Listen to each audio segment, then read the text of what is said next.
Eric Trump talks XRP. We also have some interesting new information around Swift. You have one of the chief innovation officers at Swift attacking Ripple and XRP on X, and it is priceless. You have to see what these guys are saying and what the responses are.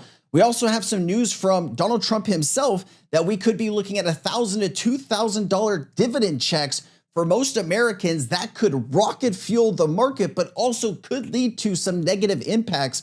We got to get into what could all this mean for crypto and everything else. I got a ton of other information. Let's go ahead and start here with Eric Trump. How do you feel about Doge? How do you feel about XRP, Ripple? How do you feel about, Ethereum, Warrior with the other three? Know all of them extremely well. Know Brad very well at XRP, and he's done a great job. Know Ethereum very well. I'm one of the guys who was early on this year saying buy Ethereum as it's crashing, and Ethereum's come ripping back. I mean, I'm a big fan of Bitcoin. I'm a big fan of Ethereum. Bitcoin is digital gold. Ethereum is definitely the oil by which all financial systems are going to run on, and they've done tremendously well. And I think, honestly, cryptocurrency, all the altcoins, I think, are going to do well. As Bitcoin rips, those are going to follow. Interesting. I mean, he's not wrong about a lot of this. Although calling, Brad Garlinghouse XRP and not Ripple, I get the distinction, when you don't know as much about Ripple, the company, and their technology that they built on the XRP ledger, sometimes you get those things mixed up, but at least he knows about it. I really do appreciate that. I did think this was interesting from Digital Asset Investor. This is Ray Dalio, XRP Gold. Let me play it. So I think all currencies are going to have the problem of being an effective storehold of wealth. And that's why I think gold is a storehold of wealth. And then there's the question of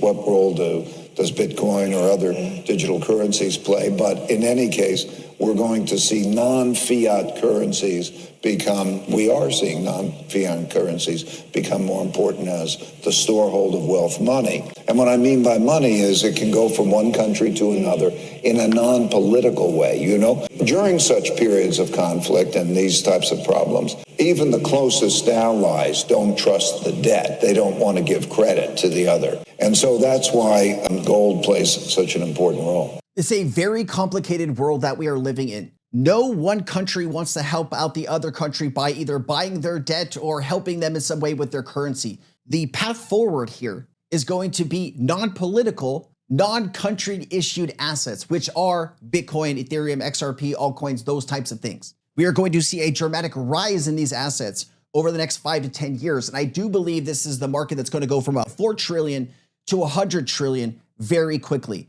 And if we can tokenize value that much more quickly, if we can get our jurisdictions and our laws and our rules and regulations correct globally, that the value of tokenization can happen a lot more quickly. So let me just show you what's going on here. This is Tom Zanash. I can't say his name. He says, flying home from Frankfurt and still buzzing from Sibos and the announcement of the Swift ledger. Our work so far was about shaping the idea and providing it could fly.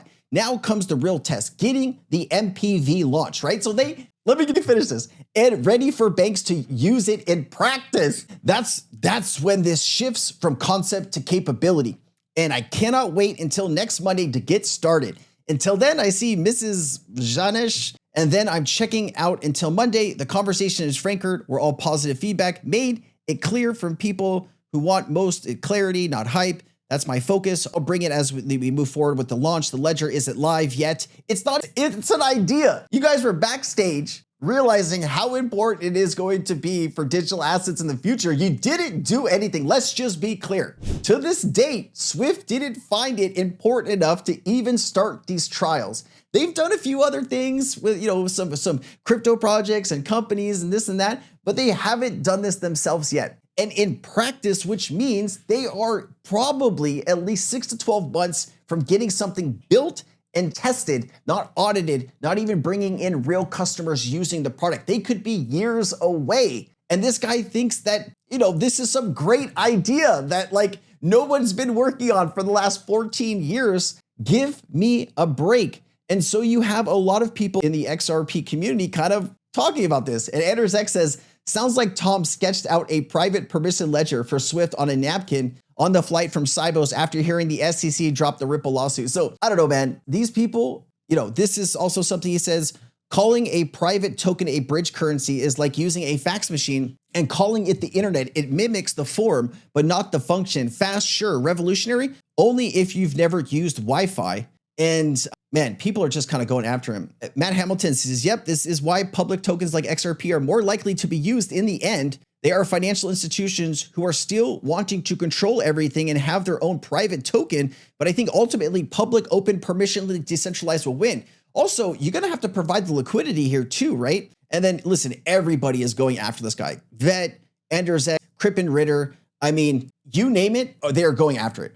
And I just think it's interesting that usually if you are in direct competition with somebody, you're going to start attacking them. I think we've seen that more and more over the last, few decades, right? When you are directly competing against another company, you're going to do and say everything to discredit them, to prove them wrong, to whatever. And it's just interesting that this gentleman, Tom Zanash, right? He is openly Chief Innovation Officer at Swift. He's openly attacking Ripple and XRP. I find that incredibly, incredibly interesting. All right, let's move it on. Here is President Trump in a recent interview. Let me play it. You grow yourself out, and the numbers are so much bigger than they ever were.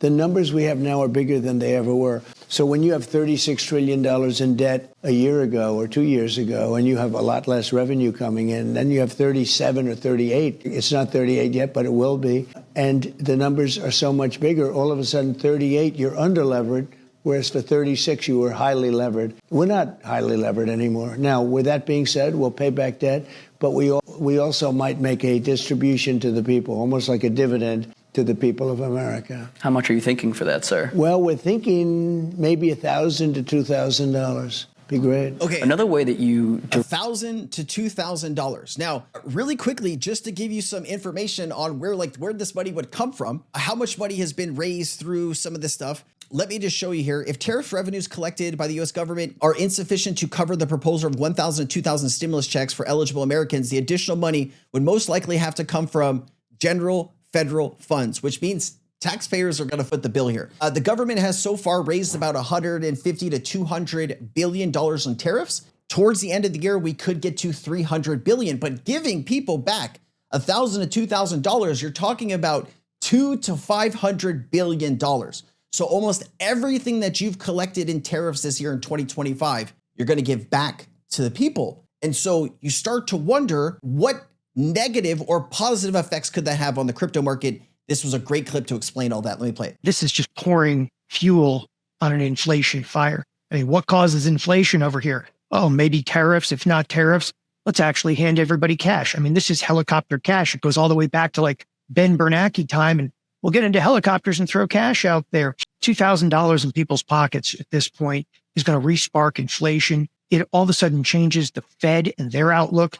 Believe me, Fed is not cutting anything if they actually believe that the administration is going to be putting capital out on the streets. In the near term, I think it's very much a positive for crypto and altcoins in general. People are going to take that capital and it's going to work its way into accounts. It's going to work its way into that marketplace fairly rapidly. The negative effect of it, though, is clear and decisive. It's going to mean higher interest rates. Okay, so in the short term, if they did this, it could be beneficial to the crypto markets or the stock markets because this money will probably find its way into those markets. Over the long term, though, it could re-spark inflation, higher interest rates for longer, and put us back in an issue where we're dealing with pretty crazy levels of inflation. So we'll have to just see how all of this unfolds. Obviously, there's a lot of opinions on both sides here of whether this is a good thing or bad thing. I'll just say this. We just spent 6 to 9 months kind of chaotically having all of these different trade wars and different things, right? Nobody really knows what's going to happen day one from day two. The whole idea here was to bring this back to start paying down debt. If you now reissue all of this money that you just collected plus more, what was it all for? I don't know. I'm trying to figure that out. I just don't know. All right, Monica Long, stablecoin payments are all over banks, payment companies, earnings calls, and crypto winter. What gives payments is finally getting a full embrace from both TradeFi and DeFi as killer use cases for blockchain. Trend 1, stablecoin flurry.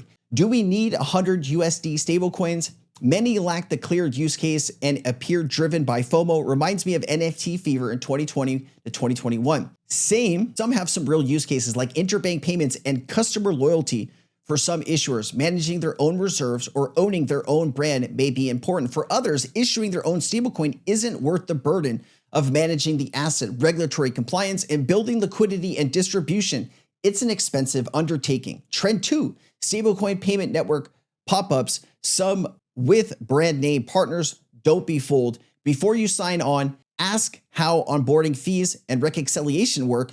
If the network provider is unlicensed, they've daisy-chained partners together. So do you still have the headaches of correspondent banking? But hey, on a blockchain. Trend 3, build your own blockchain. True, payments require certain features like functionality, but there are public L1 and L2 chains that serve payments well, like the XRP ledger. For new chains to succeed, they'll require major capital investment and years of heavy lifting to achieve decentralization, build sufficient liquidity, and develop the infrastructure for payments to work. Now, it's interesting here because this is a lot of work for financial institutions. We've played this out 100 times. We know that if a bank wanted to create their own blockchain or network, this could take years to do. On a sped up scale, 1 to 2 years. Realistically, 3 to 5 years. So if banks want to launch or be a part or have their own type of stablecoin, the best thing that banks can do is go to a company like Ripple or Circle to have them basically give them the technology to launch their own stablecoin. Because if they launch it on the XRP ledger, like it's RLUSD or a version of RLUSD, that's going to have, you already have the partners and the infrastructure and the connections and the bridge asset. You could go in and out between different currencies. I mean, it would be perfect. Bank of America, what do you think they're thinking about right now, right? So it'll be interesting to see how this plays out, which road banks are going to take. Do they venture out and try to do this all themselves with knowing that it might not be adopted, knowing that they might not get partners? The technology could fail and that could be catastrophic for any bank. Or are they going to go to reputable blockchain infrastructure companies to ask them for their technology? You decide. All right, guys. I will see you next time. Thank you for being here. Have a great day. Aloha. Nothing in this video should be taken as financial advice. This is for entertainment purposes only. I am not a financial advisor. Please seek financial advice if you need it. Let's get back to the video.